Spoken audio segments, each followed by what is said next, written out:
That's a cool new feature. Good evening, ladybugs and yellow jackets. Oh my god! That's awesome. Courtesy of Lady Ashlanera. They've been waiting to make their debut. So, welcome to FAE News. I am your host, Fairy Queen Lolly, and tonight I am here with Phoenix Rainbow Light and Ion the Leprechaun. My diddly do neighbors. And Sir Voivode. And possibly anybody else that might happen to show up, but we're not entirely sure. Robert mentioned. What? I think Professor Greenman mentioned that he's having some computer issues and he's going to try to be on. At least that's what he said in the chat. Okay, I didn't see that, but I appreciate you telling me. So, wow, it's been a really long time since we've been here with you guys. And first things first, I guess.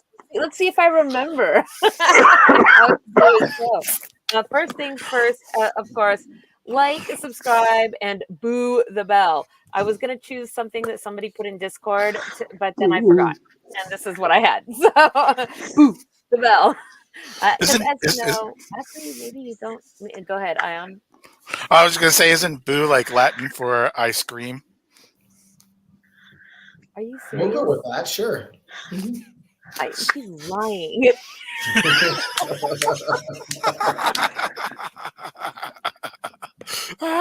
Only one way to find out. I'm immediately going to go find a Latin professor or something and be like, "Excuse me, sir." In fact, that is not what I am going to do. But yes, please like, subscribe, and boo the bell if you would like to receive notifications of our future shows and other events, because hopefully we will be back with you guys like regular every week coming up here now that things have started to settle down. So let's see. I know that there's supposed to be an agenda, but I didn't actually remember that.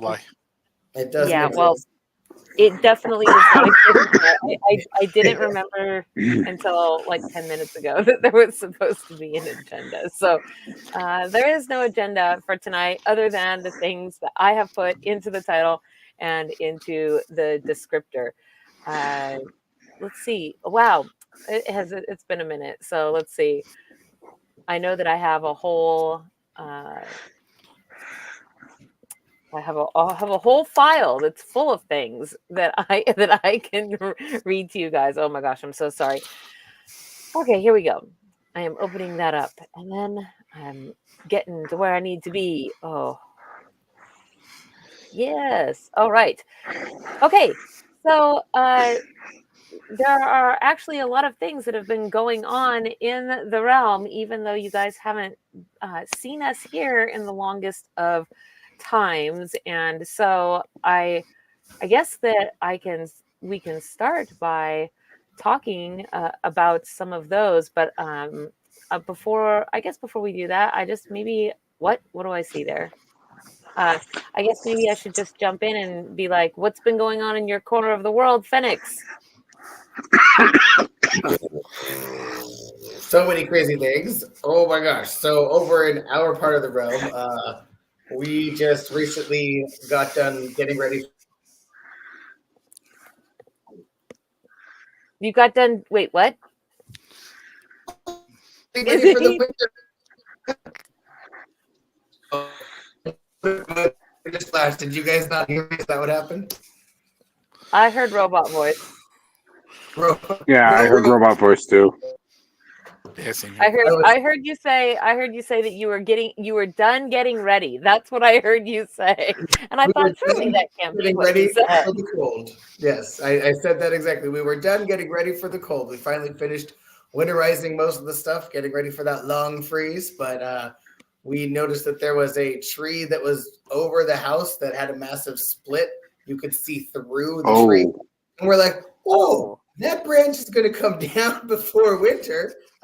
So we had that taken care of and removed. But getting ready to move mass amounts of crystals back up to Colville, and then hopefully distribute some your way in November for your birthday. So, lots of different excitement things going on, in the I'm world. very excited about my birthday next month. Yay! Well, so how about you, Lord WeiRd? What do you have going on? Not a lot's been going on. I've been trying to sort a couple of collections that I've got. And of course, finding the time to do that, especially, by the time I get home from work, and especially during this season, it's like I leave for work in the morning and it's dark. And by the time I get home, it's just about getting dark, which means it's going to get a lot worse probably in the next couple of weeks because of, the way the season's changing and stuff. Other than that, I had my birthday in September. Turned 50. It's been since March that we've been on. Like it feels like it's been almost a year. Almost. There's like a lot of dust around here. It's like, who do you have clean up this place? Come on. Anyway. It's 8 months. Yeah, just about 8 months. Unfortunately, I had enough fingers for that. Yeah.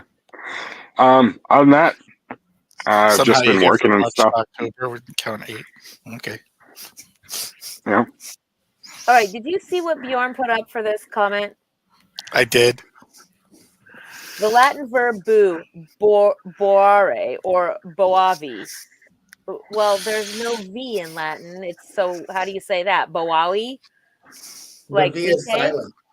What? No, it isn't.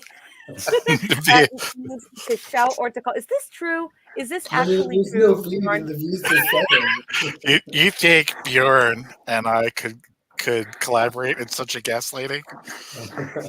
Yes. Collaborate and listen. I do.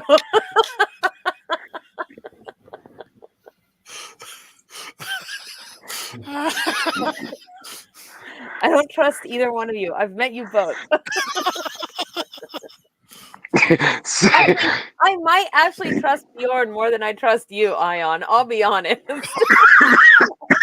I feel like you're always trying to trick me more than he is. Oh no. Okay. Oh. Well. You need that exclamation point that you had earlier. Oh, wait for it.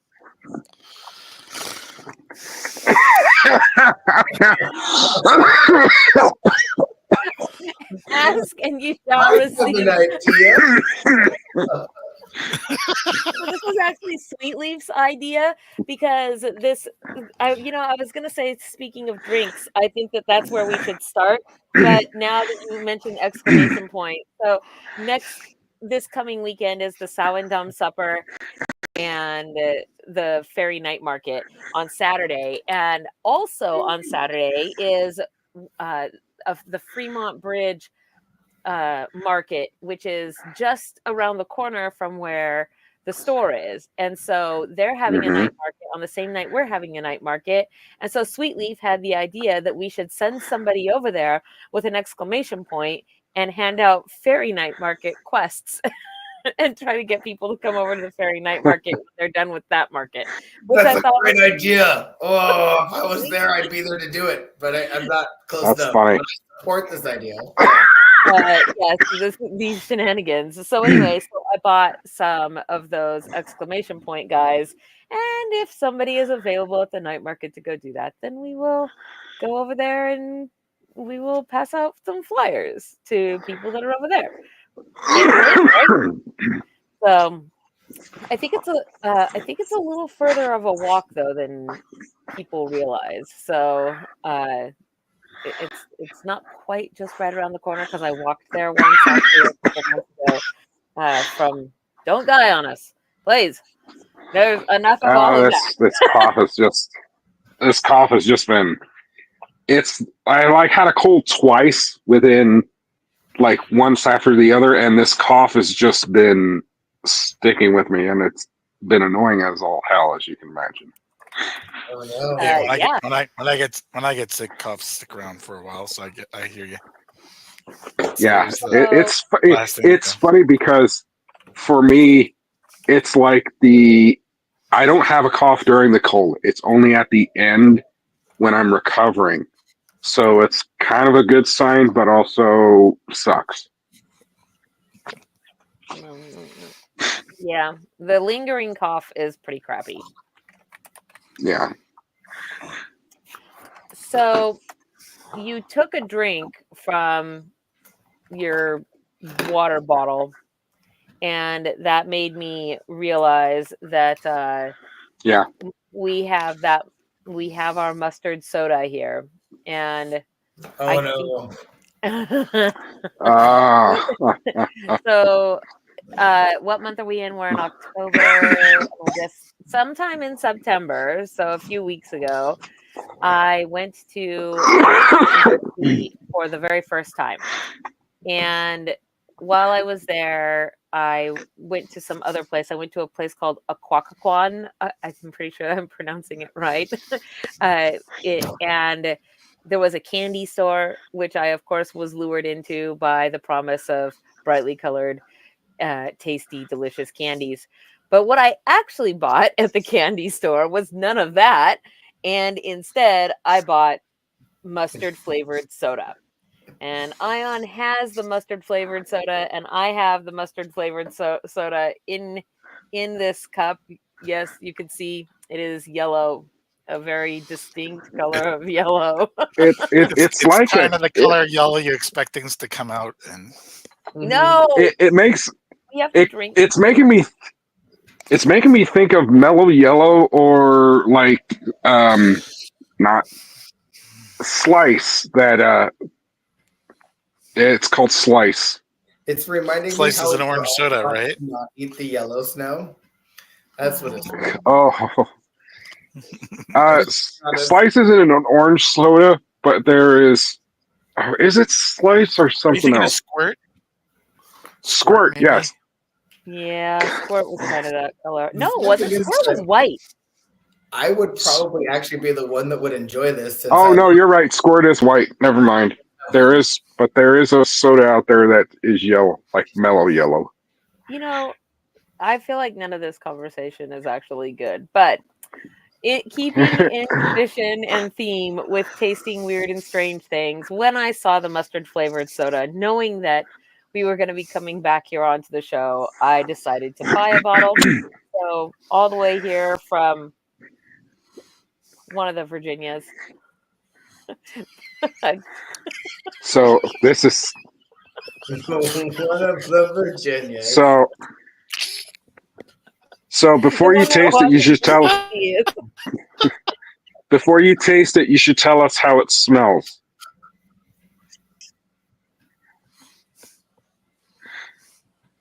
Right. Again, the color. Ew. Is it that bad? No, it doesn't. It doesn't really smell like. It's Well, okay. The thing that I think it smells like is going to sound really weird. So it probably isn't anything like that at all. But for some reason, when I smell it, it reminds me of the way that a stamp tastes when you lick the back of it. Before stamps were sticky, when you had to No. when you still it had to does lick smell them. like that. Oh, who It do you does smell a think bit had like to do that. all the stamps? Like and envelope all the glue is what I'm trying to say. No. It also Is smells that a bit like I was the like youngest. Who do you think had to do all the envelope sealing for all our Christmas cards that we give out? Oh, no. it also smells So- a bit like I wonder if when that's they going to try to affect make your mustard taste of flavored it then. jelly beans. Wait, what'd you say, Ion? Oh, Oh, it smells a I bit see like mustard flavored jelly beans. Oh, there we go. Why can I suddenly see you now? Because my screen turned brighter. Oh, okay. I don't get it. I mean, I get it, but well, the timing. Okay. So anyway, what was I going to say? I was going to say something. Oh yeah, I was going to say, so back in my young fairy days when I was interning to learn how humans do jobs, one summer my job was to stuff envelopes with whatever was supposed to be mailed out to try to solicit people to the business. And I had to do thousands of them. I assure you. I feel you with the licking of the envelopes. I'll tell you though, I did it because I was getting paid good money for it. It was a pretty easy job to get some good money for. So let's see. Well, are you ready, Ion? Do you want to go first? Yeah, I'll go first. I expected when I first opened it, it Great. smelled much more like French's yellow mustard, but now it doesn't really smell like that anymore. Huh. I kind of wish I would have been there. All right, go. Wow, you're just chugging it. Trying to get it all done in one shot. Ooh, no. Oh no! Wrong person. Wrong and big. No! I just want Ion to be the big one. I'm folks, messing it up. we have done this before. It's just been a while. The professional. There we go. has been on the fritz lately. There we go, and big magic work. It doesn't really taste of mustard. What does it taste like? Is it sweet soda pop, or does it still have that okay. traditional mustard tang? I don't have words for this flavor. Like What's this? It tastes like if you let mustard marinate chicken and the chicken after that. None of this makes me more. None of this is making me excited. No, that sounds like a garum recipe. I don't want garum. Yes, mustard is like the agenda. It doesn't really exist. It doesn't really exist. This just confirms for me. This just confirms for me that soda is probably going to be better as a marinade with something. Fair enough. Fair enough. I mean, it's not bad. You should go ahead, give it a go. I mean, I wanted more mustard flavor. Oh wow, he's disappointed that it's not more mustardy. Okay, here we go. That would be me. Yeah. Let's do this. Shot. Nope. That was a nope face. Wait. You're not sure. That was literally like the 7 stages of grief in like 5 seconds. Did you see the last little bit? Acceptance. Yes, exactly. Acceptance. Well, this is my fate. That's it. Click.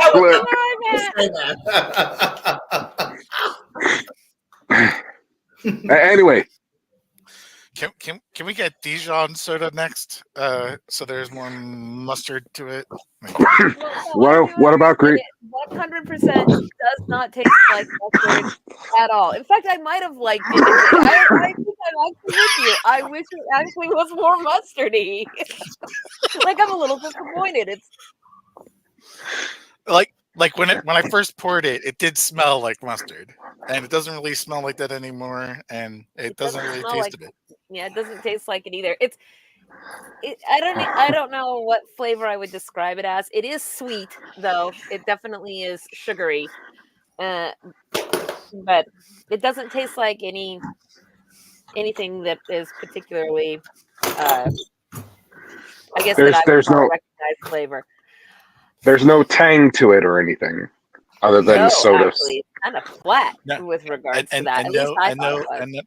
I know burn that mustard comes with a little bit of burn. None of that. Yeah. Nothing. No. Yeah. It doesn't have nothing. It's not mustardy at all. Very disappointing. I'm going to give it 1 out of 5 stars. That's right. Wow. Proper soundboard. That's what I'm hearing. How much better would it have been if it tasted like mustard? I think it would have been so much better. I feel if there was more of a mustard flavor, you'd probably be feeling more of a burn going down. Yeah, nothing wrong with that. Hello, Erwin. No. I mean, possibly mustard. Regular mustard doesn't burn though. Maybe if it was Yeah. Dijon or something. Well, that's because there's so little mustard in mustard. It's Get this man a cough drop. Yeah. the yeah, a mustard lozenge. Yes.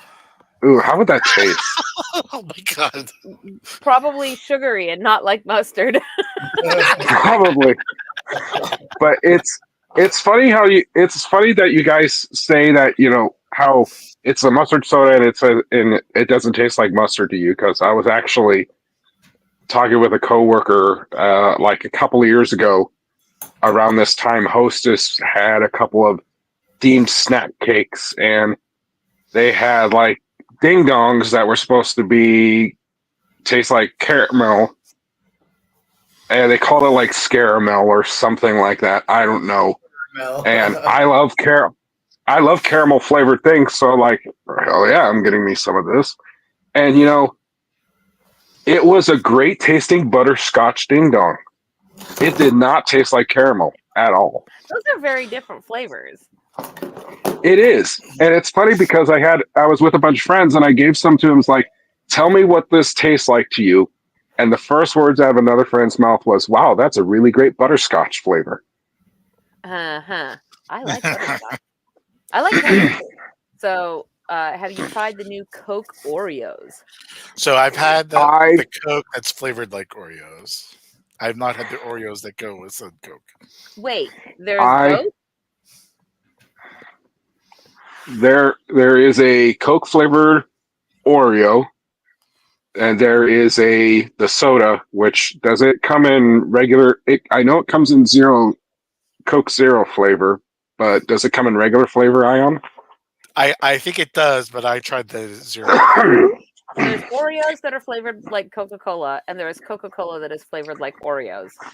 Yeah, the Oreos. Have you tried the Oreos? I've tried. No, and I don't like chocolate. They actually have one side's red, one side's the regular Oreo, and it tastes just like Coca-Cola. And the neat thing about it is they've got these little, it's almost, I'd have to say, like they're like little bits of Pop Rocks in the Oreo cream. So when you're eating it and you're feeling the little crackle and stuff of the Pop Rocks in your mouth, it kind of makes you think, it tricks your brain and makes you think, okay, it's like soda. And I think that's what helps with some of the flavor. So unless those Oreos come with a whole different type of Coke in the middle of them, I am not probably going to try one ever.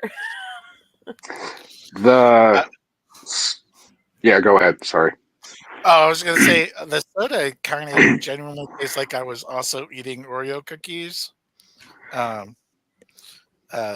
Albeit artificial Oreo cookies, because it was the Coke Zero.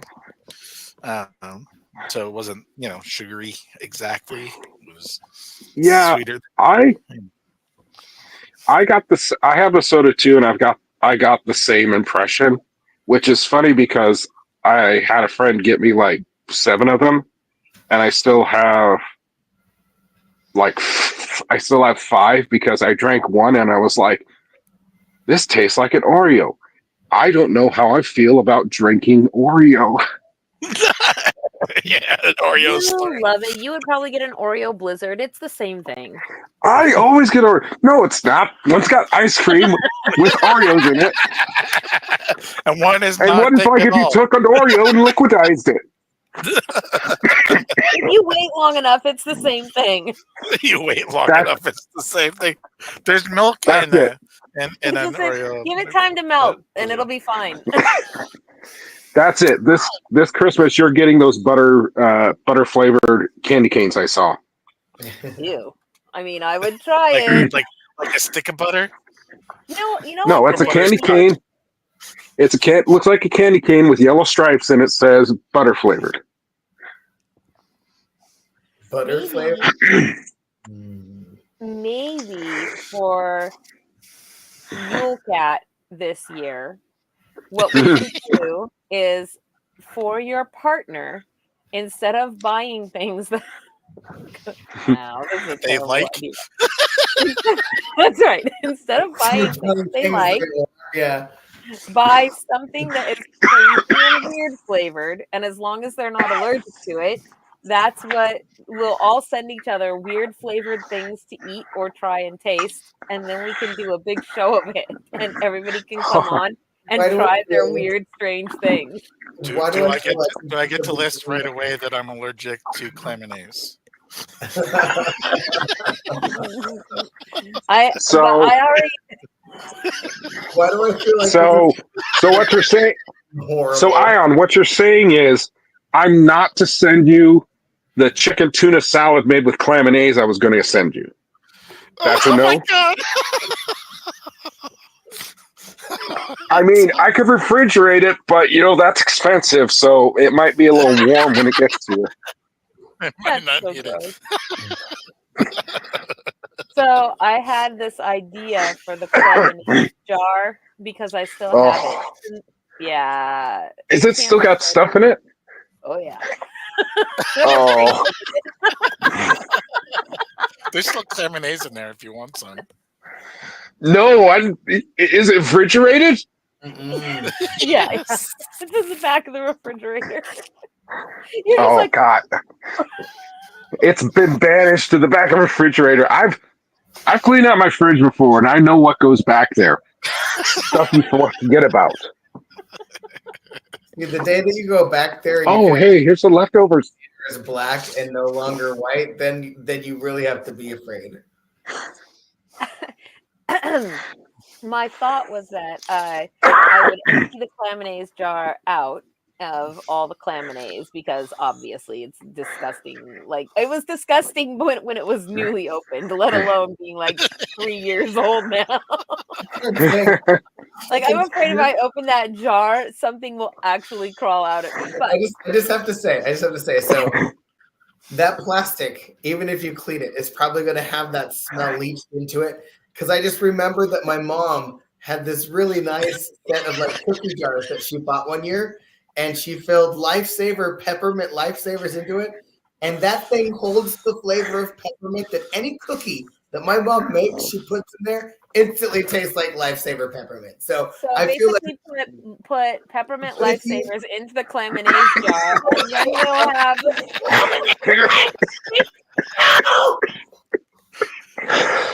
how do you That would be terrible. I can't decide if it will make it better or worse. How can Bjorn not know what the clamanaise is? Do you actually not know what the clamanaise is?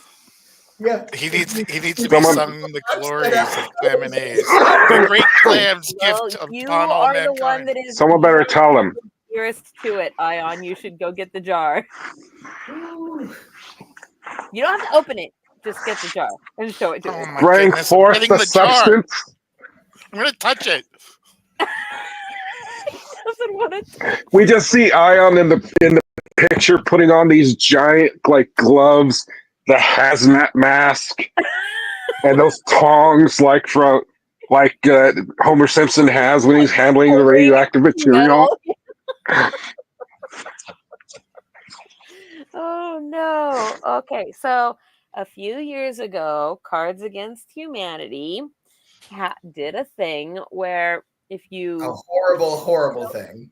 Where if you filled out their thing on the internet, you would get this jar of clamanaise, and inside the jar of clamanaise would be a special pack of Cards Against Humanity cards. And so I did that because I was like, well here, hold on. let me make you big, Ion. There we go. Oh, It's clam flavored mayonnaise is what this is. And wait, did it yellow? It's yellow. Yes, it's already turned. It's turned already. It turned when we got it. It's That's so disgusting. That plastic container has held on to that smell. If you clean it out, I don't care how many lifesaver spearmint peppermints you put in there. It's just going to be a war between. I think aliens had it right. You got to nuke it from orbit. It's the only way to be sure. The only way. Glass the planet. Yep, glass the planet.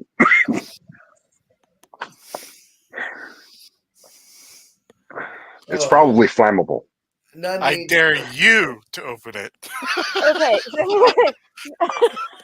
Wow. Not me. Here's the thing. I always have something next to my computer when I sit here, something that I can drink. And now the only thing sitting next to me is mustard flavored soda because I forgot to actually bring myself mustard flavored soda. Yes. It's great. While we talk about the Claminays, and then I'm like, I need to have a drink of something because I'm laughing. And the only thing to drink is this terrible soda. So it is terrible. I wouldn't drink it more than once. I wonder, are you guys? I'm assuming you guys drank it. Was it like cold or did you drink it warm? It was room temperature. Okay, because I imagine the flavor probably changes depending on how cold it is. Possibly. You think we should stick it in the refrigerator to see if it gets better if we cool it off? I mean, I've got it right for back science. We could taste it again. For science. For science. Claminays. Let me finish this thought, please. I've been laughing so hard. Okay, so my thought was that I would clean out the jar, and then I would use the jar to be like one of those random white elephant gifts. Like it would go into I would put like a present or something in the jar and then wrap the jar, and then whoever gets it has to like put a present in it next year and give it to somebody at random in one of that, and then that way it becomes the fruit cake that like you pass around the family.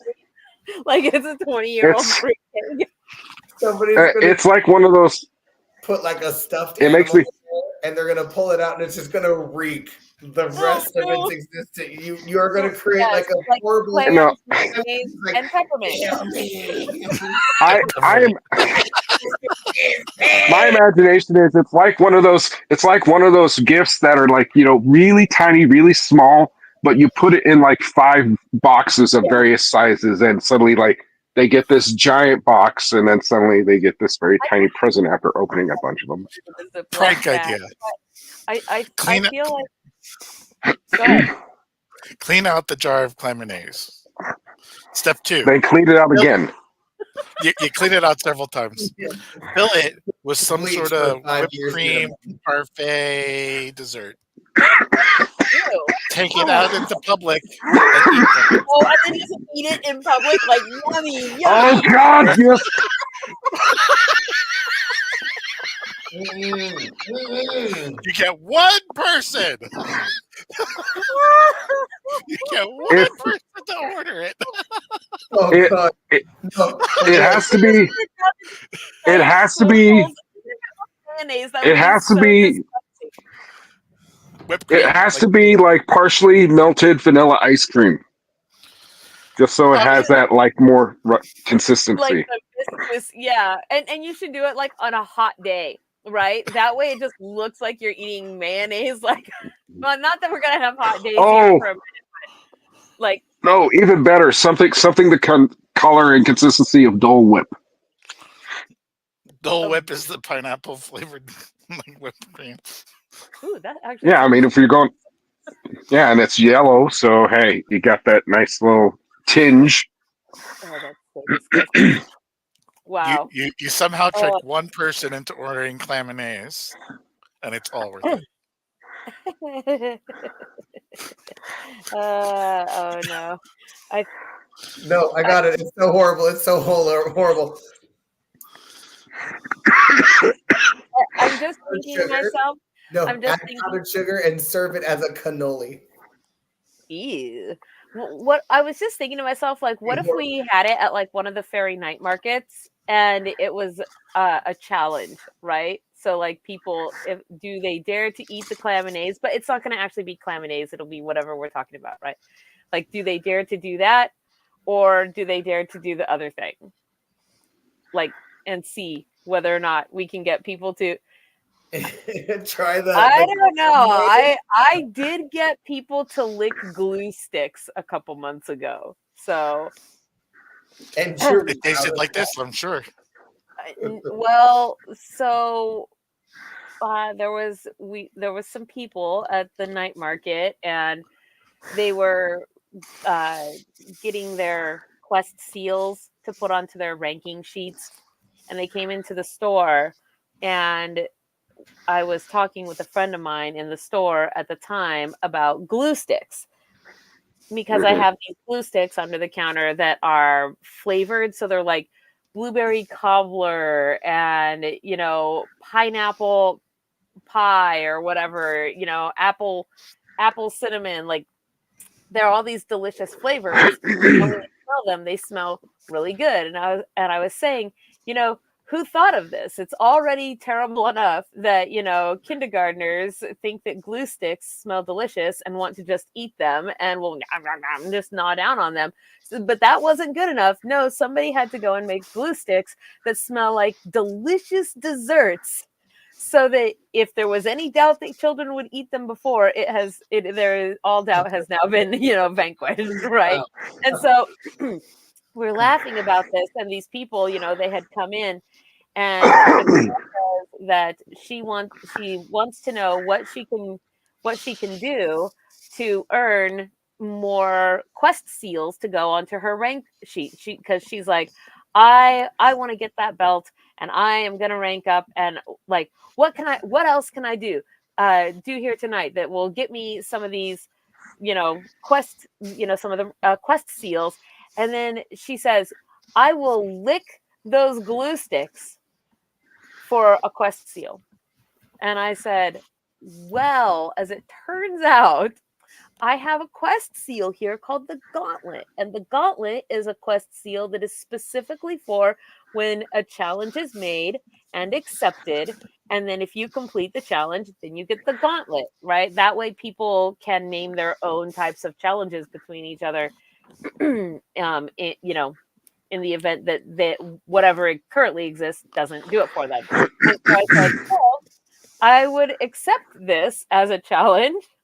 And I got the glue sticks out and I put them on the counter, and I kid you not, she just uncaps the first one and is just like, and just lick the whole glue stick. My friend is staring at me. Like, oh my God, I can't believe this is happening. And then she tastes it. She's like, well, it's not terrible, but it doesn't exactly taste like, it smells more like it than it tastes. And then she's like, I'll try it again. Lick, and takes another lick.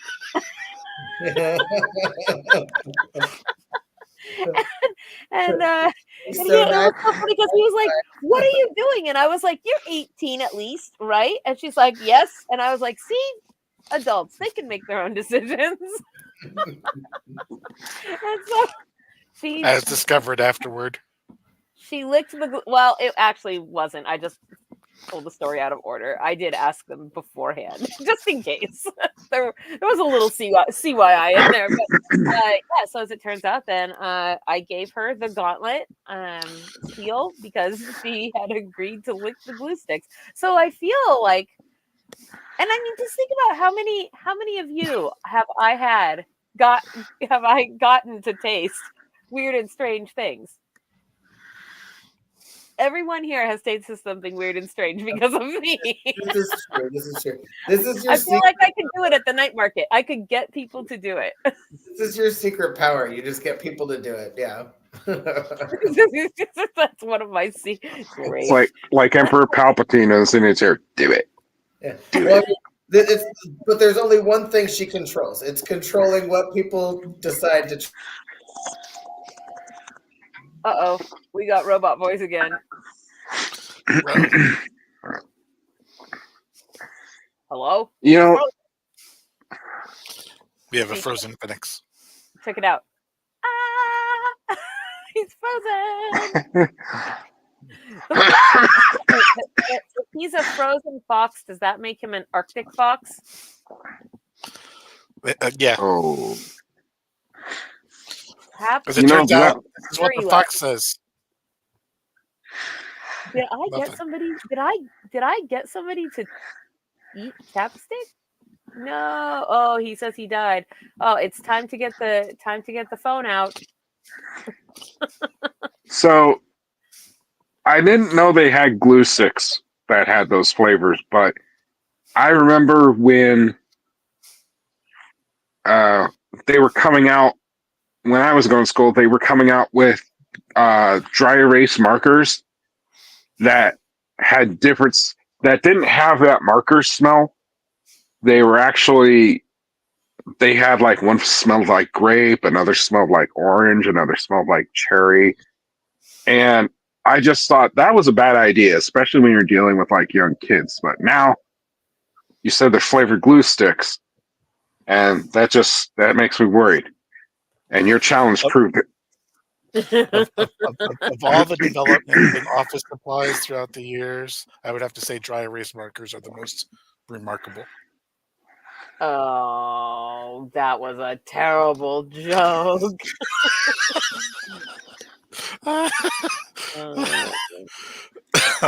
That should be dry erased. I was gonna say that's a very dry sense of humor, but you know. I'm hearing a noise somewhere in here, and I'm wondering where the kitten is. So I'm feeling slightly concerned over a small cat that I can't see causing trouble someplace. So, Ruckus. Yeah. Mayhem, even. Man. Oh boy. Wow. Okay. Man, I'm so sad. Phoenix, you have to come back. You know, I'm just gonna put this out there to you guys. We need new articles. Phoenix 2.0.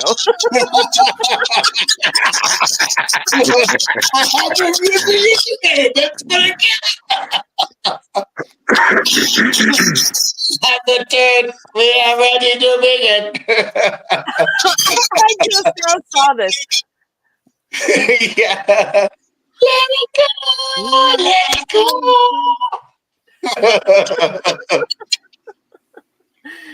Oh, okay. Uh-oh, I hear feedback from you though. Oh no. Hold on, let's hear. How's that? Is that better? I don't know, somebody else say something. A little bit better. Bummer. Okay. Yeah. It was getting down, so I'll just keep it up that way it doesn't echo as bad then, because I think the mic is right next to the speaker on my phone. So Gotcha. Well,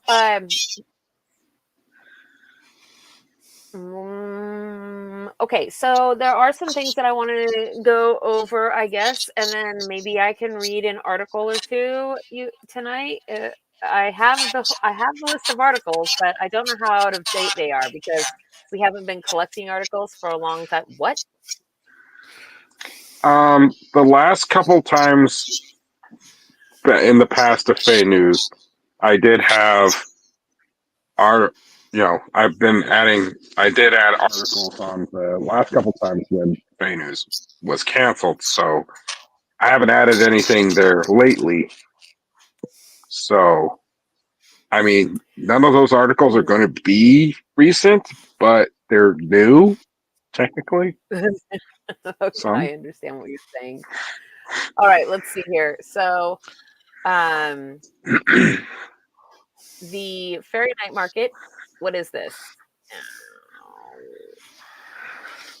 Server yay. Void, I just Are you added a back couple again? to our Facebook chat. If you want to quick add them to our choices. Easier. Let's see here. No, what was I looking for? I was looking for this. Here we go. So Samhain Dumb Supper and the Fairy Night Market are this weekend. And I just wanted to invite everybody. We have a few spots left for the Samhain Dumb Supper. And if you want to get those, you can go to the Etsy store or to the Facebook event page. You can go to the Discord, all of these places. We have tickets that are available there. They're $25, and it's from 4 to 6 p.m. at Fairy Apothecary. And then we're going to go from that rolling into the Fairy Night Market right next door in the Ivy Courtyard. And I'm pretty excited. This month we're having our vendors, of course. We are having DJ C Sharp will be there playing some tunes, and we're going to be having a costume contest and then a trick or treat quest that's happening. So a lot going on for the Fairy Night Market this Saturday. And that, of course, is free to everybody. And if you are on the Patreon at the Wild Fae level or higher, you will, of course, get your VIP packs. So the other thing that I would invite everybody also to do, and let me find the link actually really quick so I can just pull it up for you all and put it on the screen. I'll put it in the chat as well. If you want, everyone is invited to go to this link, and you can put in the names. This is for our Book of the Dead, Book of Remembrance, and we put the names of people or pets, loved ones, just friends, or whoever you think it should be.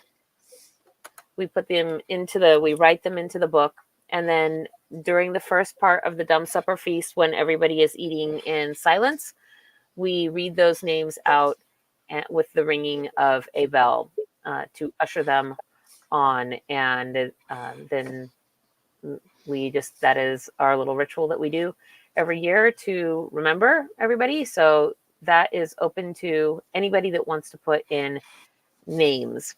So we don't have any particular restrictions on that. So feel free to add as many as you feel like should be added. And I know that it says Samhain 2023, but ignore that. I just can't change the tiny URL, but it goes to the right place. So, because I've updated the forum, even though I can't update the URL. Does anybody have any questions about that? I feel like I'm running a meeting. Does anybody have any questions? Updating forums and URLs? No. So yeah, so there's that, and then also, oh gosh, I feel like there's so much coming up here in the course of 1 week. On Halloween proper, we will be walking in the Georgetown Parade. It's the very first Halloween parade that the Georgetown neighborhood of Seattle has had, and we are going to be essentially number 2 in the parade.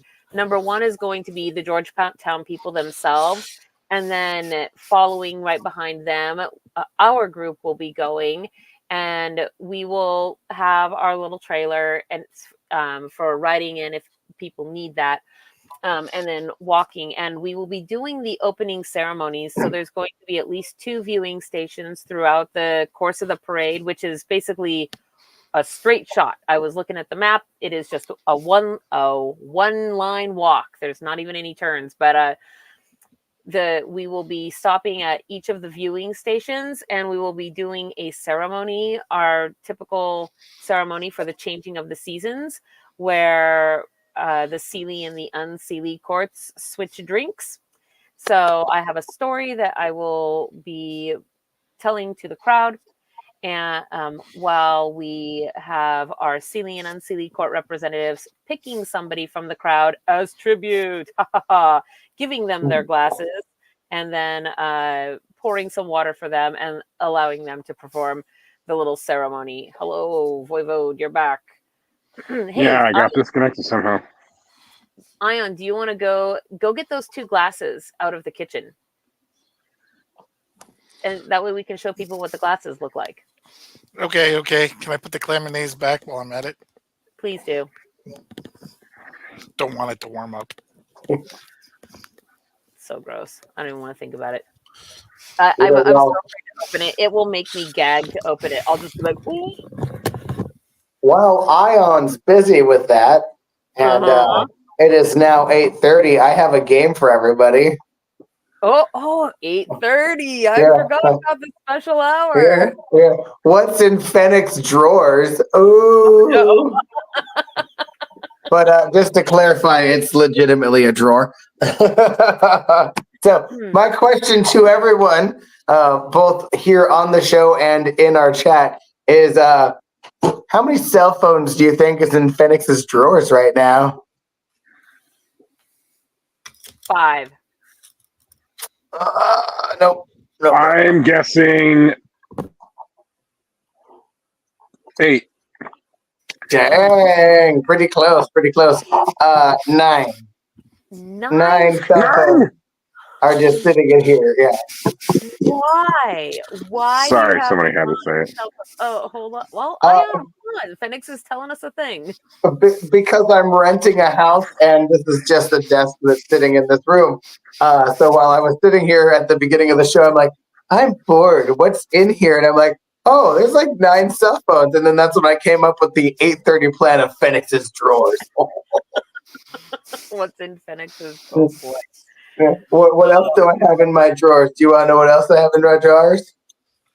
Mm-mm. No, you don't want to know? Are you sure? Just bring it up on screen right now. Is it peppermint lifesavers? Oh no, a cannoli. No, it's a cannoli. Is it a real? It's a Christmas cannoli. It's an ornament. Oh, it's an ornament. Oh, why is it so tiny? Surprise! This is what Phoenix keeps in his drawers. That's what you know now. All right, Ion, show us the goblets. So this is the unseelie goblet. Ooh. It's like my and this is the Sealy one, which is crystal goblet. So for the dark half and the light half of the year. That's awesome. So I thought they looked pretty good together. So now I just need to make sure that I bring alcohol wipes because we do not want to have people that like, oh no. Do you guys want to see my kitten? Is someone being torturous in your room? Yes. Yes. The mommy and kitten are now on the bed together, and I think I can reach. It's dinner time, so it'll have to be fast. Come here, little Leans. Come on. Oh, I know. He's like, come on, Mom. I'm trying. Oh no. It's so cute. Okay. Oh, she's over here like, hey, give me my baby back. Yeah, that's my child. I was about to bed down and give this one some. Yep, I gotta huff my kitten. Okay, there you go. Come on, Mama. So she's got a funky little shaving job. Yep. Oh, she had a run-in with fly paper, you see. Yeah. The other morning, all of a sudden, there's a commotion, and she comes running through the bathroom, dragging her butt, and she's got a whole thing of fly paper that has got tangled up in her fur. Like, and that stuff is disgusting, sticky. And I freaked out because I was like, oh my God, like it's poisonous or whatever. And so I had to grab her, and then I had to pull this whole thing out of her fur, which was like pulling gum out, it seemed like. And so she's, does not like any of that. But now she's just covered in the sticky stuff that is on the fly paper, and it's just all in her fur. And I'm like, oh my God, I've got to wash it out. So I tried to wash her, only to discover that it's water resistant. So I can't wash, not even with soap, any of it. It just doesn't affect it at all. And so I'm like, okay, well, I have to shave her because I can't have her licking this stuff, raid and then like getting sick.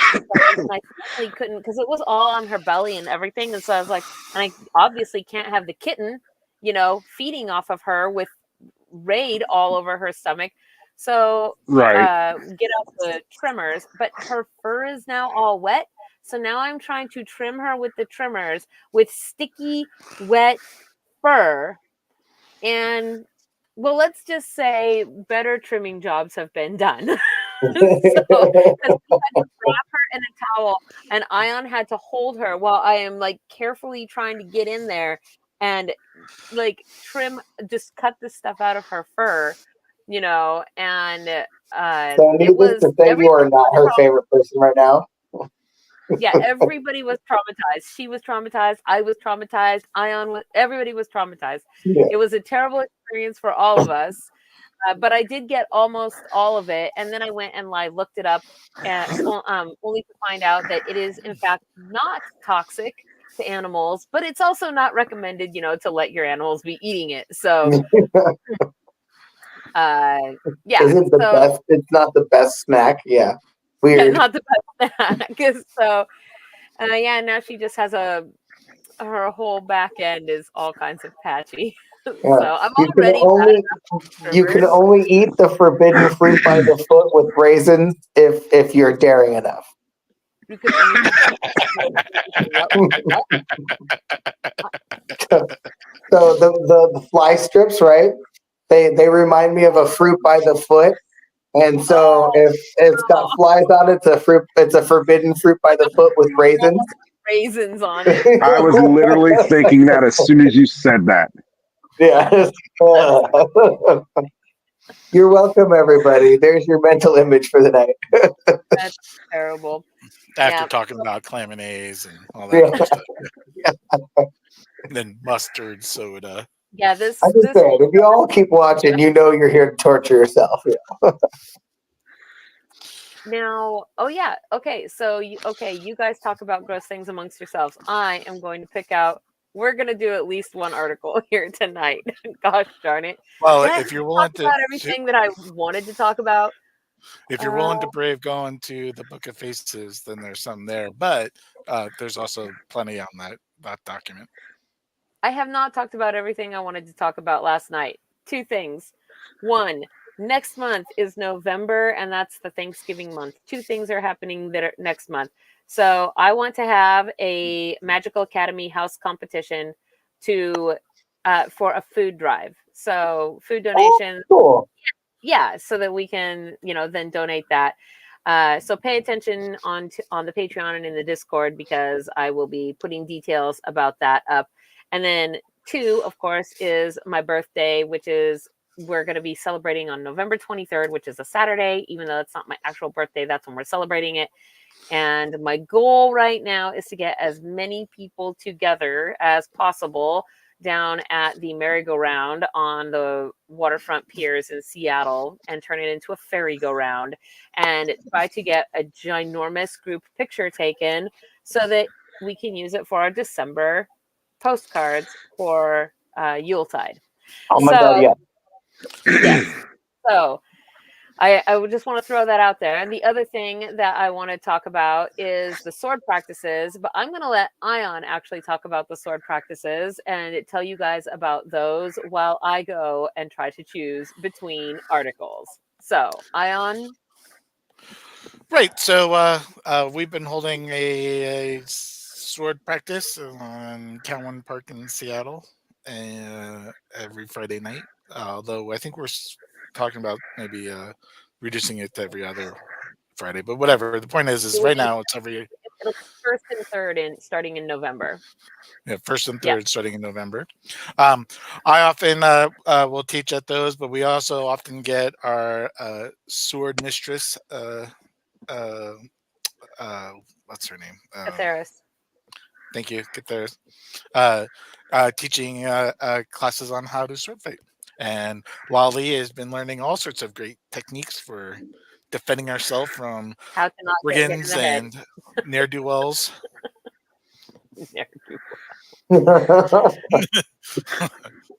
Provided she has a pointy stick. So,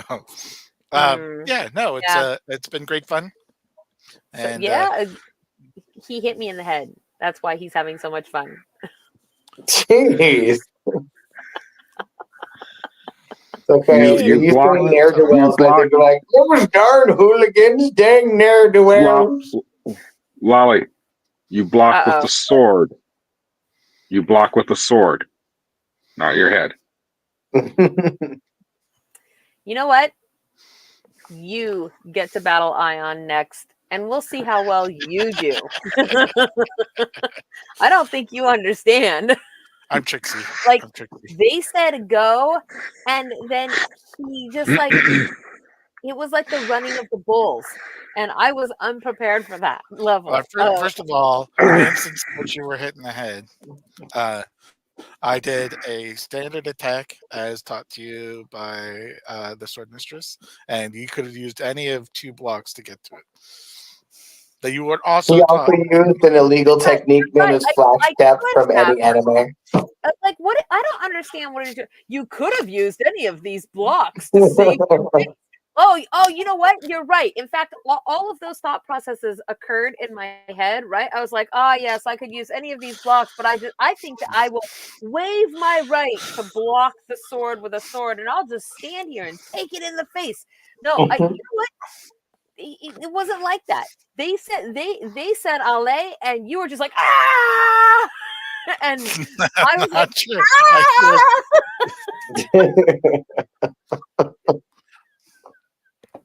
It was terrifying. Don't feel bad though, because Chiba is also very terrifying and hit my knuckles over and over and over and over the last sword practice, such that even with my gloves, they eventually hurt. It was too much. I was like, I gotta stop because my knuckles hurt now. I do have the habit of hitting most people in the same spot, like because if something works, I just keep doing it until it stops working. I used to have a coworker who would tell me about a friend of his who was a fencer, and they didn't like fighting him because he was so precise that if you were using a rapier that had like the wire guard, where it was just the wire instead of like, yeah, he would be able to get through those tiny little things to hit somebody in the hand.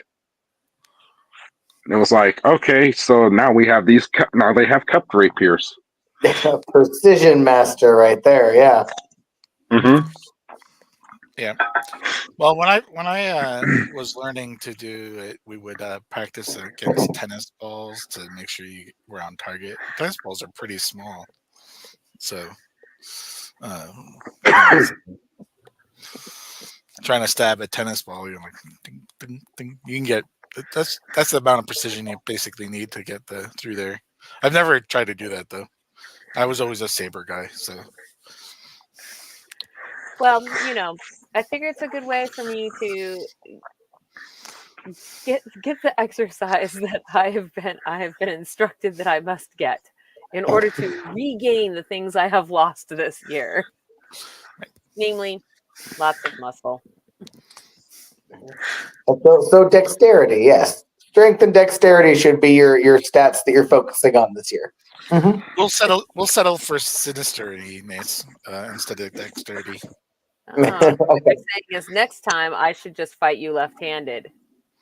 The last time I fought you left-handed. I didn't fight you left-handed. I did.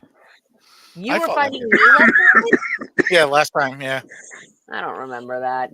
On Friday, yeah, I fought left-handed against you. Oh, not the night that you hit me. Yeah, not the time I hit you in the face, but this last time I fought you left-handed. Not the time that I hit you in the face. Is no one gonna make a Princess Bride joke with this fighting left-handed thing? That joke so many times.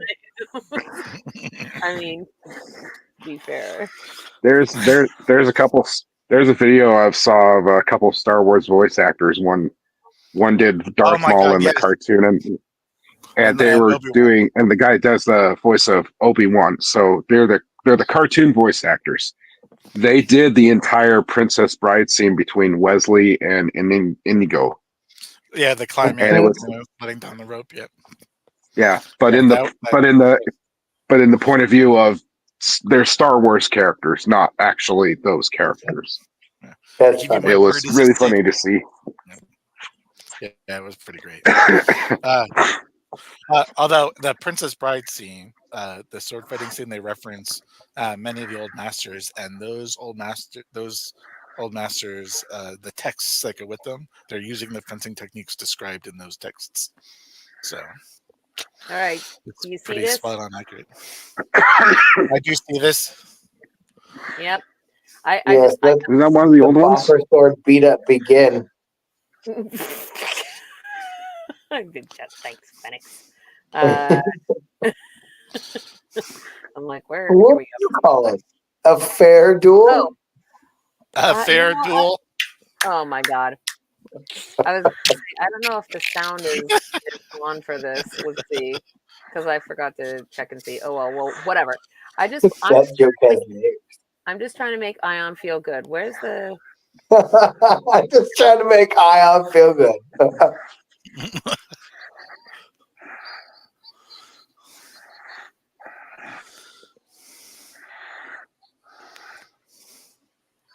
Here we go.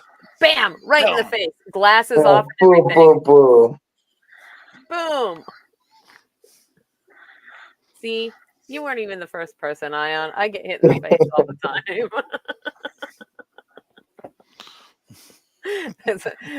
Yeah, this is definitely not my forte. Let's see. So there's some articles here, and I guess kind of in the spirit of Halloween.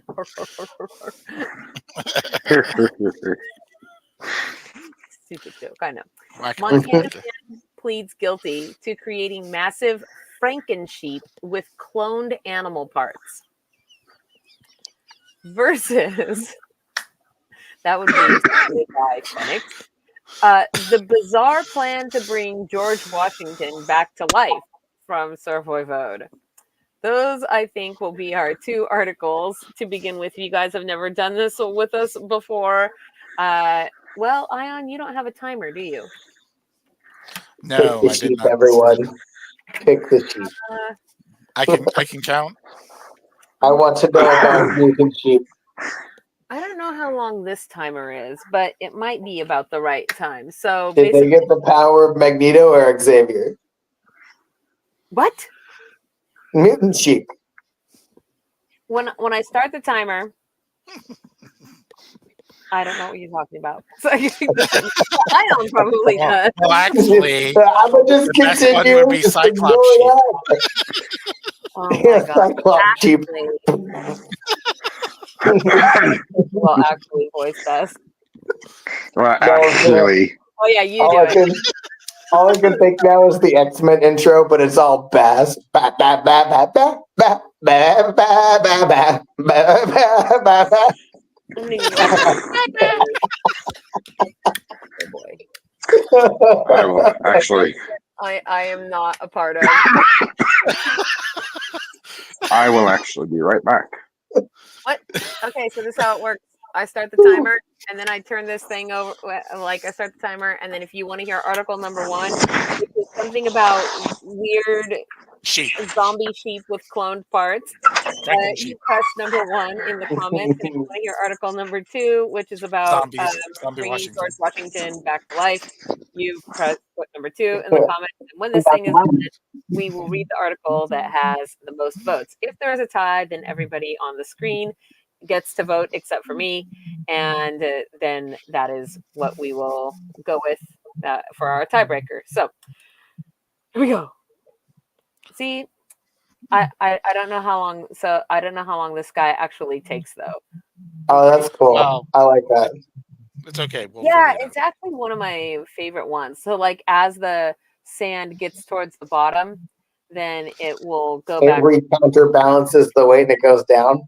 Actually, what I should have done was like get out the other one because there's this one as well. I have a whole bunch of them. I just don't know how long any of them go for. You've never actually timed them. Correct. I didn't have them because they look cool. So I've got What a fool to never time your time device. this one.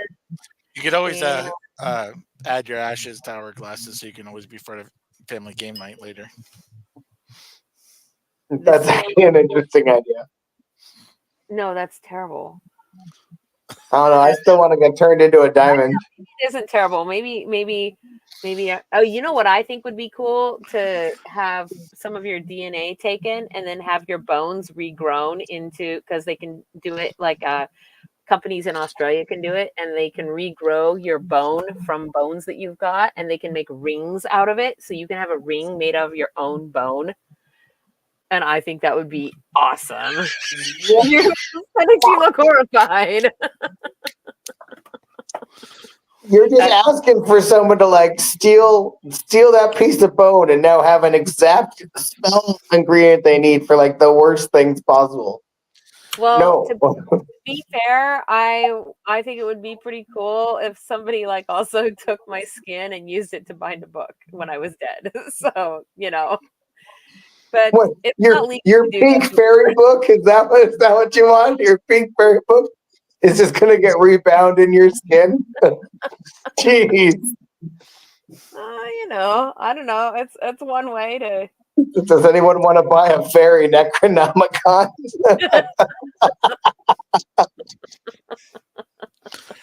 Oh, hey, look, it's done. How long? Brought a necktie. How long do you think it's been? Do you think it's been like a minute, 2 minutes? Yes, it's been more than it's almost 2 minutes now. Yeah. Almost, and it's been. I didn't watch it run out, so dang, I gotta like find a way. Okay, so we have one vote for 2 and 1 vote for 1, and so I guess that means that you guys get to be the tiebreakers. Yeah. Number 1, I want zombie mutant sheep. Did they get the power of Magneto? They get the power of Xavier. Franken sheep. You wanted right away. You're like, nah, zombie mutant sheep all the way. All right, hold on. Let's see. Oh, it says the page I'm looking for cannot be found. Let me see if that is because this. See, the government doesn't want you to know that mutant zombie sheep are real.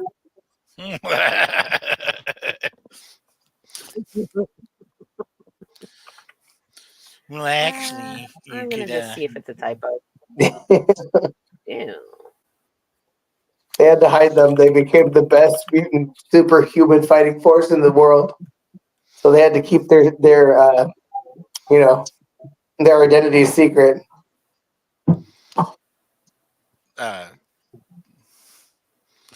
That's certainly a basic way to look at it. Yeah, well, I feel like their identity shouldn't be shared.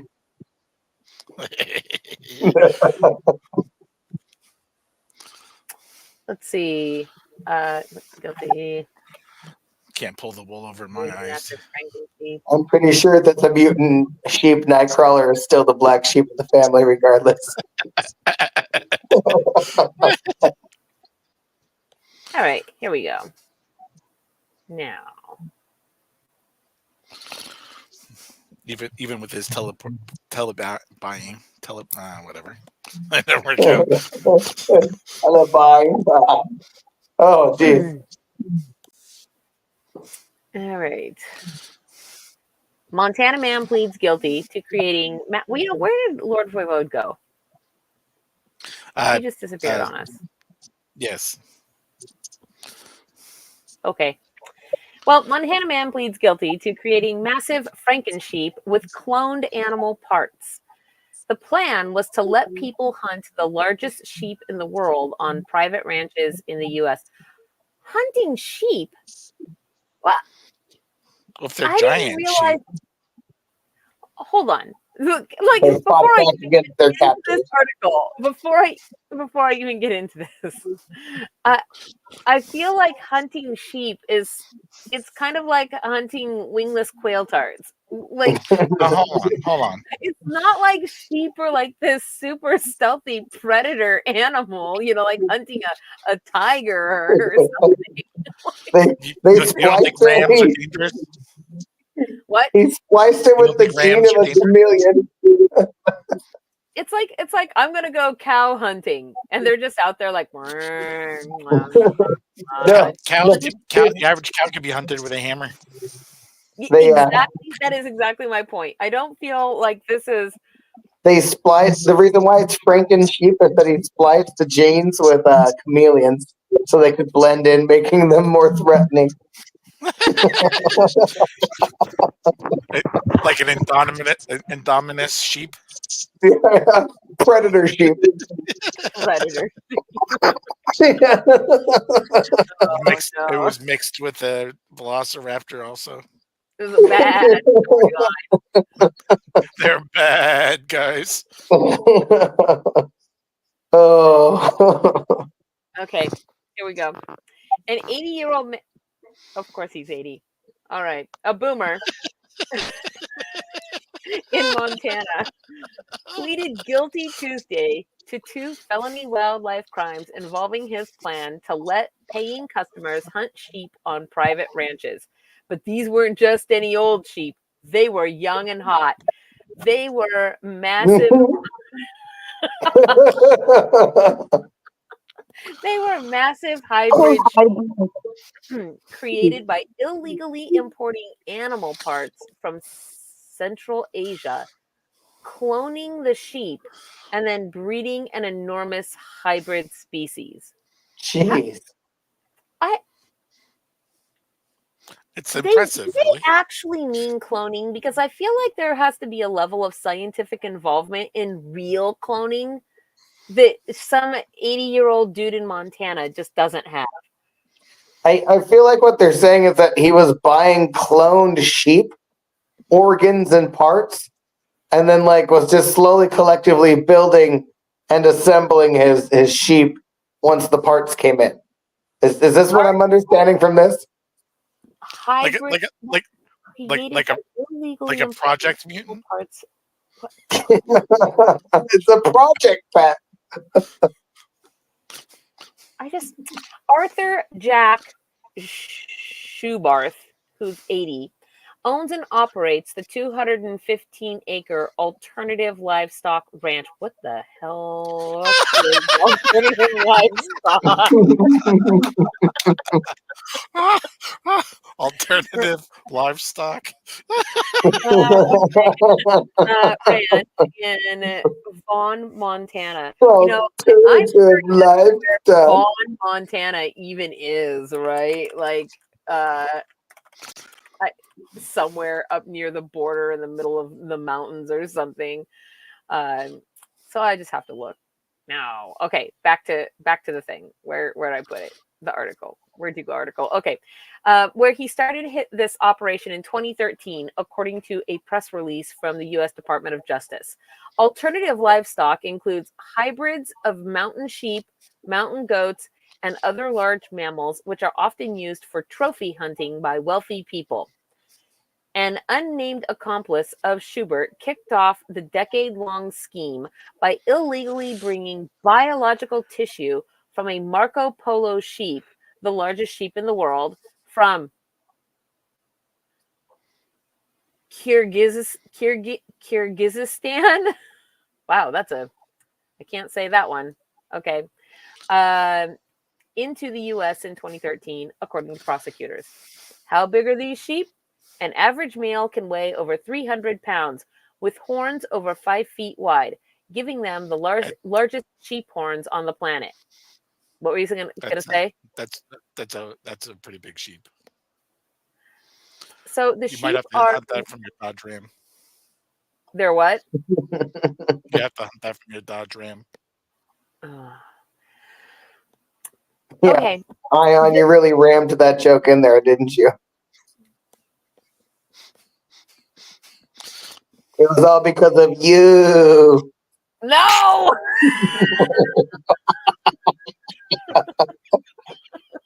I was like, I know there's another one coming, man. Sweet Lolly, don't be so humbug about it. Oh, wow. The sheep are endangered and protected by both international treaties and U.S. law. Montana also forbids the import of these foreign sheep or their parts in an effort to protect local American sheep from disease. Once Schubert had smuggled his sheep parts into the U.S., he sent them to an unnamed lab. Oh, there is a science lab involved, which created See, One it might not have been an 80-year-old Montana man. It was just the connections he knew. Dude, 80-year-old Montana man is loaded because they created 165 cloned embryos, according to the DOJ. Who can afford to Jeez. do that? Just for funsies, like, oh, yes. I mean, I guess that probably some rich people would have paid a lot of money and he would have, seen his ROI. But Schubert then implanted the embryos in ewes on his ranch, resulting in a single pure genetic male Marco Polo Argali that he named Montana Mountain King, or MMK, federal authorities wrote in a press release. By the time Schubert had his Montana Mountain King, he used cloned sheep's semen to artificially impregnate female sheep, creating hybrid animals. The goal, as the DOJ explains it, was to create these massive new sheep that could then be used for sports hunting on large ranches. Schubert also forged veterinarian inspection certificates to transport the new hybrid sheep under false pretenses, and sometimes even sold semen from his Montana Mountain King to other breeders in the U.S. Schubert sent 15 artificially inseminated sheep to Minnesota in 2018 and sold 37 straws of Montana Mountain King's semen to someone in Texas, according to an indictment filed last month. Schubert also offered to sell an offspring of the Montana Mountain King, dubbed the Montana Black Magic, to someone in Texas for $10,000. Discussions between Schubert and an unnamed person apparently included what to call this new breed of sheep they were creating. The other person said another co-conspirator has suggested the name Black Argali, though noting we can't, presumably because it would give away the fact that these sheep were descended from the Argali species. Schubert pleaded guilty to violating the Lacey Act and conspiracy to violate the Lacey Act, which makes it a crime to acquire, transport, or sell wildlife in contravention of federal law. This was an audacious scheme to create massive hybrid sheep species to be sold and hunted as trophies, Assistant Attorney General Todd Kim from the Justice Department's Environmental and Natural Resources Division said in a press release. In pursuit of this scheme, Schubert violated international law and the Lacey Act, both of which protect the viability and health of native populations of animals, Kim continued. Schubert conspired with at least 5 other people who are not named in the indictment. Schubert faces up to 5 years in prison and a fine of... The 80-year-old dude faces up to 5 years in prison and a fine of up to $250,000 and is scheduled to be sentenced by the Chief U.S. District Court Judge Brian M. Morris for the District of Montana in July. Wow. So just the cost of a Thursday bill. Okay. Yeah. By the time this guy gets even, like, he'll be dead before any of that money is ever paid back. If he goes to... Can you even imagine them putting like an 80-year-old dude in prison?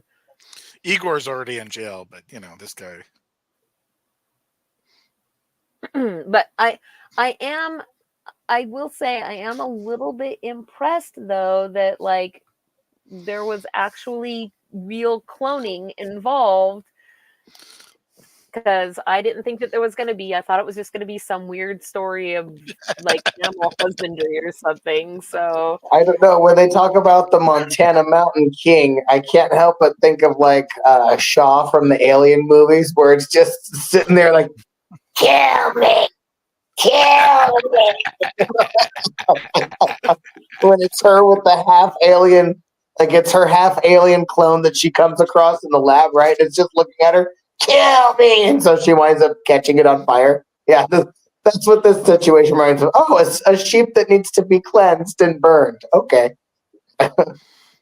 Yeah, that's bizarre. I kind of want to see one of these. Now that it's been created, like, what did they even do with it? Like, it's a real living animal. Or is it confiscated and protected? Or, I don't know. I mean, that's a good question. Did they wind up having to go around and collect up all these semen straws? Make sure that there weren't more made? Oh. Because you literally read it. There were straws filled with semen that were given to other people in Texas. So how many more of these mutant sheep have now been created?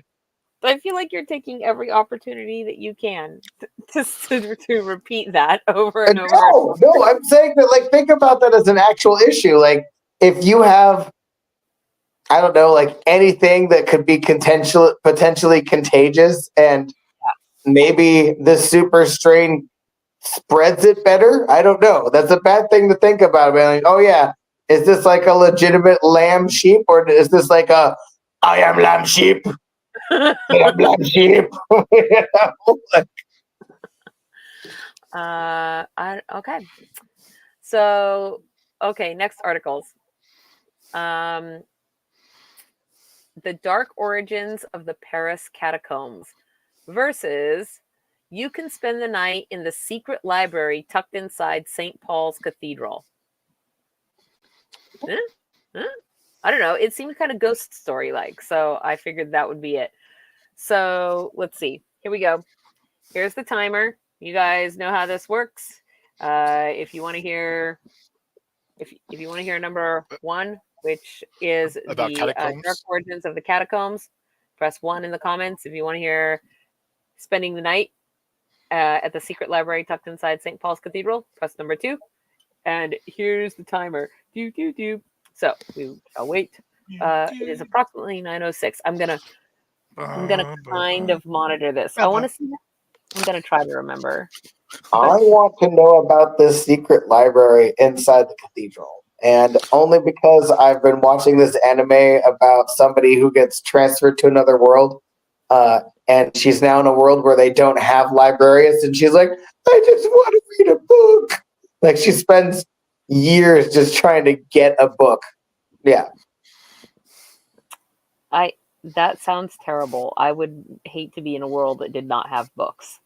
You should watch the anime. You would probably be that person that would it happen to, and then you'd be like, "Come on, I need my own book." A horror movie for me. Well, what was the movie? The Giver, where they didn't have books and everybody all dressed the same, and you were assigned your role in society and whatnot. But then, like, the Giver was the old keeper of knowledge. Yeah, the book was way better than the movie. In fact, the book is an entire series. I didn't know that. Yeah, so the book itself. So there's the Giver. There's I think it's called The Woman Who Sings Blue, and one other book. And basically, it's all of them are a post-apocalyptic scenario in a dystopian society, but they all take place in the same reality. And by the third book, every character has met each other. Oh, whoa. Yeah, it was really good. So, like, basically, so it's not like 2 minutes, because it's now 9:07, and this thing has, so it's about like a minute, maybe a minute and a half long. something like that. Okay, keep going on. I just had to say that out loud, so that because I was trying to time it. I was just gonna say that it's really good. Like, I like that at the end of it, he actually, like, in the book when he's sledding down the hill, he's actually sledding through snow, and he's got the baby Gabriel with him. And then at the end of the second book, where it's her, the woman who sings blue, like I said, the woman who sings blue, at the end of that book, it's Gabe meeting them in town because he just got to their town. So it's like her story is parallel to his story, and then just as he leaves his town and finds her, she's planning to leave her village, and she meets up with him. Yeah. It's really, read the book. The books are always better. Come on now. Yeah. Now I kind of want to, actually. I actually liked that movie, even though I was like, this would be terrifying, but I thought I liked the movie. I could have done with as per usual, I can do with a little less religious overtones in most things, but I still liked it. So, speaking of interesting things, a friend of mine recently did a review of some Star Wars book that they had read, and in it they said that one of the compliments that they gave to the author was that when the author was writing various scenes where it would be like a gala, for example, that people were attending or whatever, and they were eating alien foods, that the author did a very good job, he thought, of describing the flavors and tastes of alien foods without relating it to foods that we already know.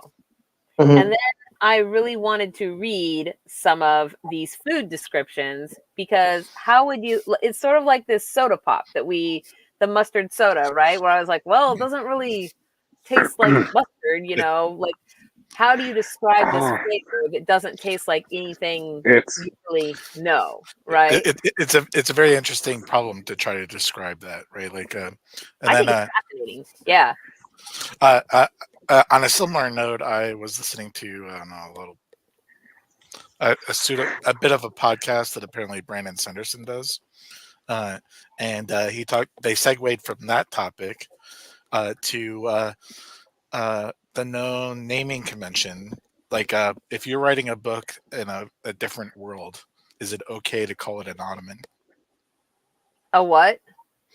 The piece of furniture that's a footstool. Is it okay to call it an ottoman? Because maybe Because that's Well, not if what there it was is no in another Ottoman realm. Empire in your fantasy realm, then there would be no reason to call it an ottoman, and therefore it would be weird to call it that. I see what you're saying. Yeah. that's interesting. And apparently Tolkien's answer to that problem is that the story is written in a different language, and what we're reading is the English translation of that book. And so the Lord of the Rings and the Hobbit are not written in English, they're translated into English, and that's what we get. And so it would be appropriate to call it an ottoman, because an English speaker could use that term in the modern world. So it's I don't know. The thing about the thing about the food and your naming conventions and stuff made me think there was an episode of Next Generation where Riker was being as like part of this cross-cultural thing, he was being assigned to like to serve on a Klingon ship, and on the Enterprise they saw him in the galley eating all this gross-looking food, and he said, like, yeah, it's actually Klingon food. It's actually pretty delicious. And he's, showing everybody, and they're got this look on his face, and he's all enthused. But when he gets on the Klingon ship, all the food that he was eating was dead. On the ship, they eat them live.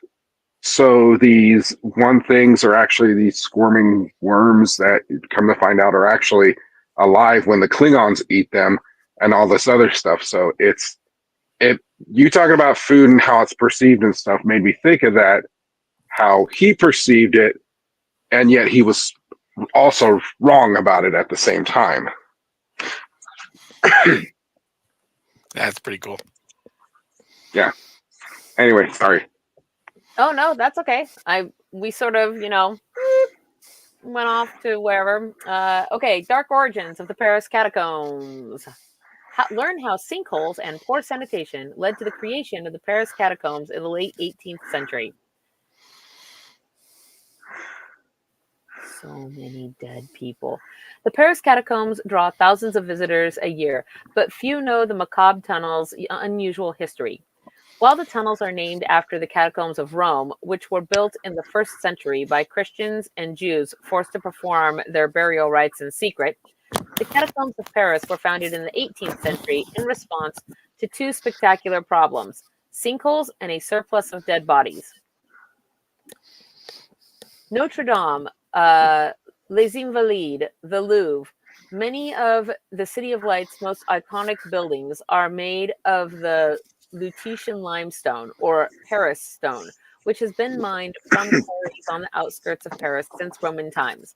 By the late 18th century, the city had expanded so greatly that much of it was built directly above the old mines, leading to unstable conditions.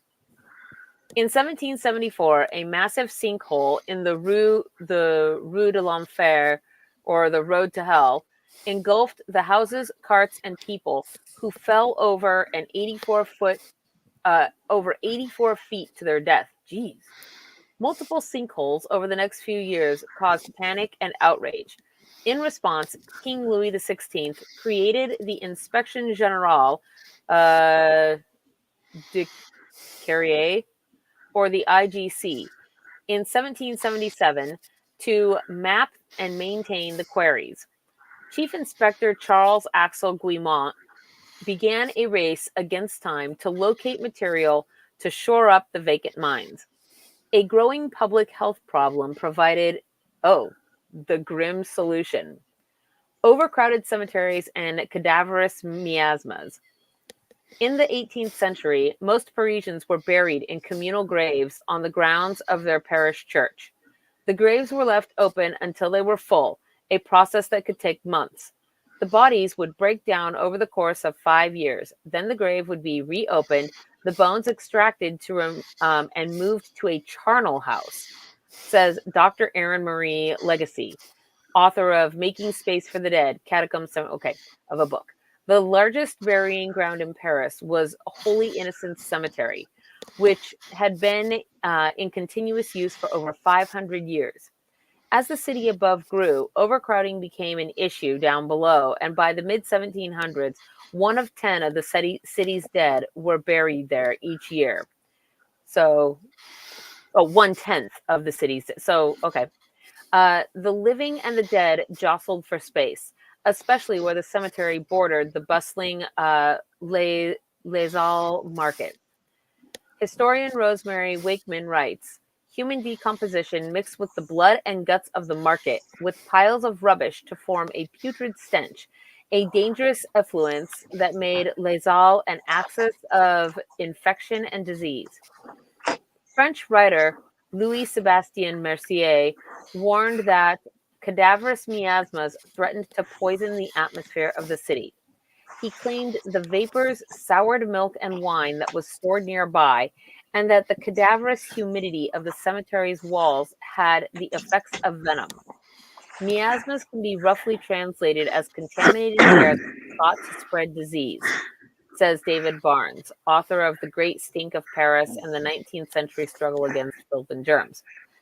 While germ theory didn't really yet exist, it was common knowledge that people who lived and worked in areas near cemeteries and slaughterhouses or any major centers of decaying organic matter were more likely to be sick. The growing concern with sanitation coincided with the declining power of the Catholic Church in France. In 1765, the Parliament of Paris condemned church burial for almost all citizens and proclaimed that burials taking place after January 1st needed to be in new cemeteries outside the city limits. Republicans in France saw themselves as the vanguard of the future of civilization and the church as the antithesis of everything that was modern, civilized, and healthy, says Barnes. Cleaning up the cities, villages, and countryside of France was a political project framed as a scientific and secular health crusade. The law was unpopular with the faithful, who wanted to be buried where their families had been laid to rest for centuries. It took a new crisis to seal the fate of Parisian cemeteries. In the spring of 1780, residents of the Rue de la Lingerie, on the western edge of the Holy Innocents, began to complain of respiratory issues, vomiting, and delirium. Yeah, can you imagine living someplace where it's the air is so terrible that it causes you that just to be breathing it? Ugh. When inspectors came to investigate, they found that gases from the decomposing bodies had burst through cellar walls and risen to the ground floor of at least 3 homes. A royal ordinance declared Innocents a threat to the city and closed it down. In December of 1785, workers began exhuming bodies from the Holy Innocents at night and carting them by torchlight to their new resting place, the city's catacombs. It was a marriage of convenience with the vast underground mines offering a local, more sanitary storage solution. The Paris Municipal Ossuary, as the catacombs were officially named, was consecrated on April 7th, 1786. The outbreak of the French Revolution in 1789 put a temporary halt to Guimont's plans as the bodies piled up during the Reign of Terror, The city's dead began to being directly buried in the catacombs, which had gained a new reputation as the Empire of the Dead. Wow. There are no headstones or markers for individuals in the catacombs. Parisians from different classes and centuries are laid to rest side by side. The catacombs are a space of equality. You have the bones of nobles next to a pauper, and you can't tell the difference. Equality in death had long been a Christian message, but in the wake of the French Revolution, it also had resonant political undertones. The bones from over 6 million bodies were shaped into archways, tunnels, and walls. One 19th century visitor recalled, "Bones bend into arcs and rise into columns. An artistic hand created a kind of mosaic out of these final remains of humanity, whose ordered regularity only adds to the profound contemplation that this space inspires. Here, all distinctions of sex, wealth, and rank have finally disappeared." Wow. That's pretty cool. It is cool. I don't think I can read the rest of this, though, because it's really long. The Secret Life of the Catacombs. What's this? Should I read this part? It is the last part. Okay, I'm going to read it. Cataphiles, or The Secret Life of the Catacombs. Only 1.5 kilometers of the 300 kilometers of tunnels that form the Paris catacombs are filled with bones. The rest of the tunnels have been used for everything from subterranean mushroom farming to beer storage to serving as a bomb raid shelter and meeting place for the French resistance during World War II. Since 1955, it has been illegal to enter the catacombs without permission, though explorers, known as cataphiles, descend into the darkness to explore the hidden world beneath Paris.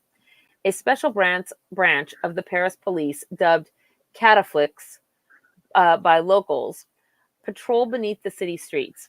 In 2004, officers uncovered an illegal underground cinema and bar. Man, a whole cinema? I applaud these people for actually getting an entire cinema and bar set up before it could even be used, all without the police noticing. That's a feat in and of itself.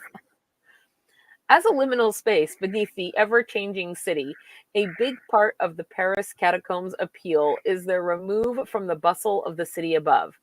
Since they've been open to the public, people thought about the catacombs as a space out of time. The 18th century opened with an unprecedented amount of upheaval.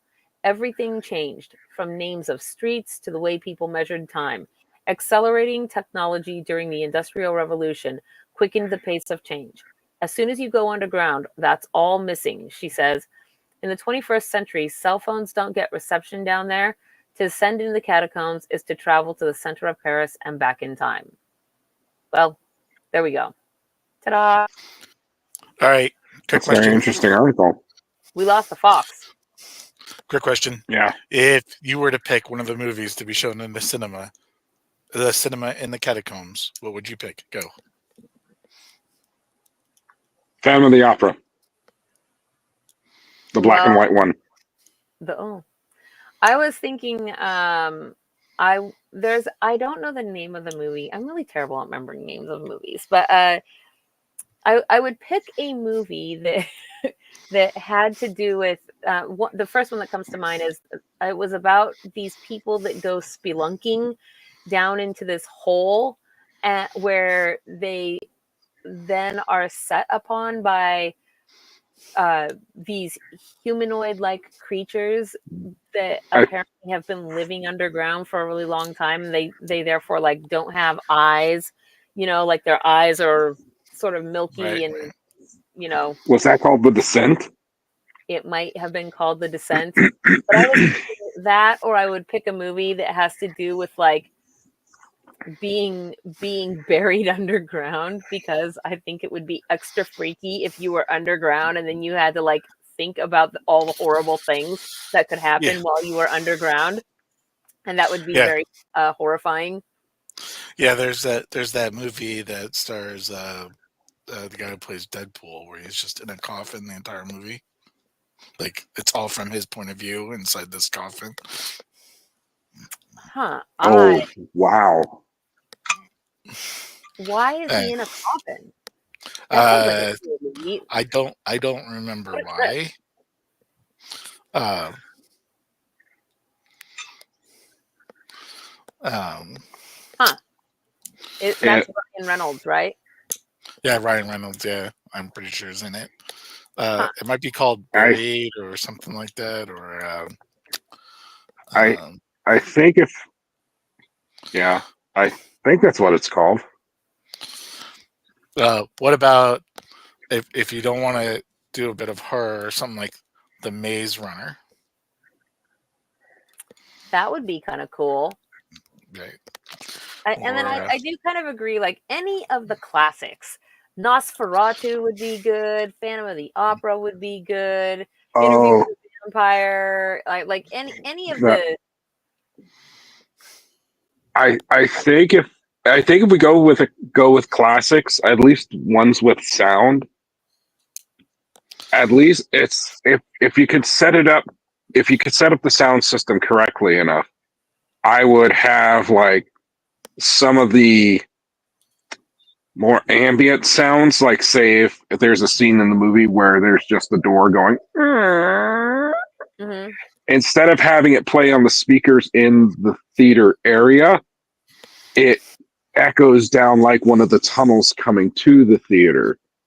So it adds a level of ambience to it in those regards. You know, that type of, if there was a way to set it up like that, I think that would be really cool.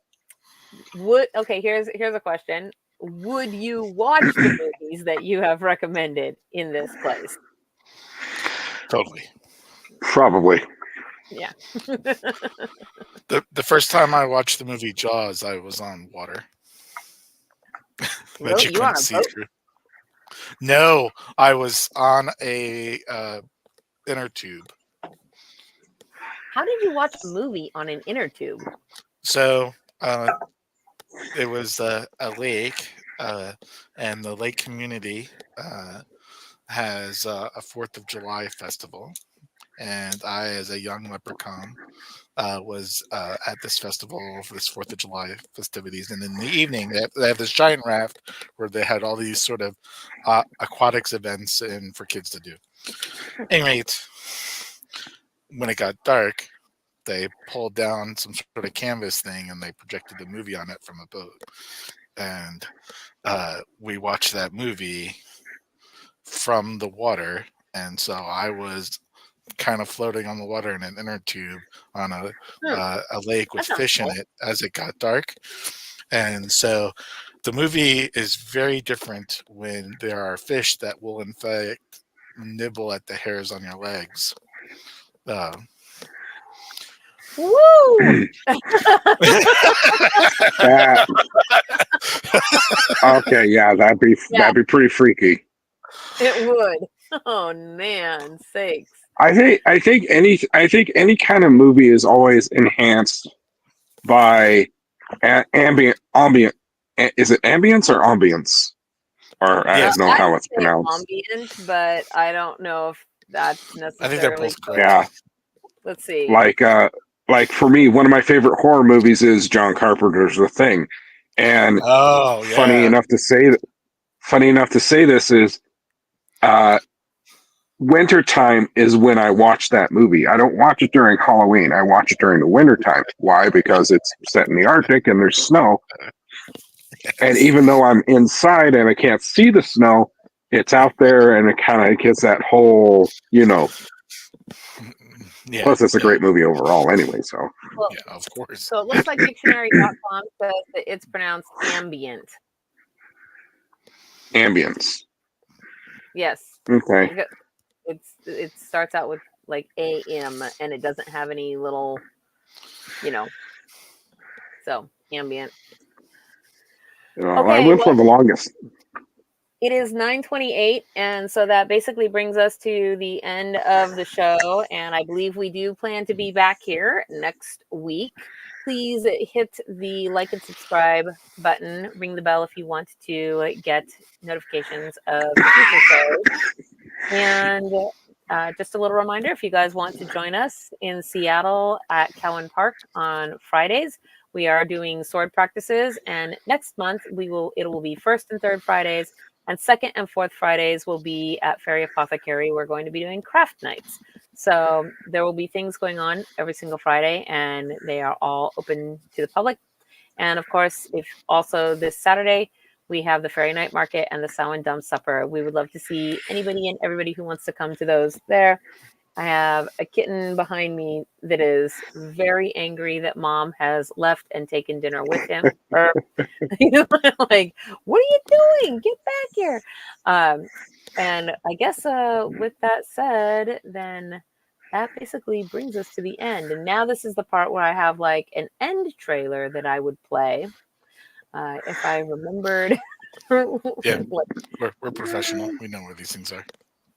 Yeah, Mostly it's professional. a long time since I've done this. I'm like, oh man, is this the outro that we use? Let's see.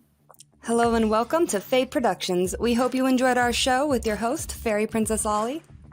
Please hit the like and subscribe button if you had fun with our FAE crew. Don't forget to click that little bell icon to get notifications of upcoming shows. And if you're looking to support your fellow FAE, fly on over to our Patreon, links below.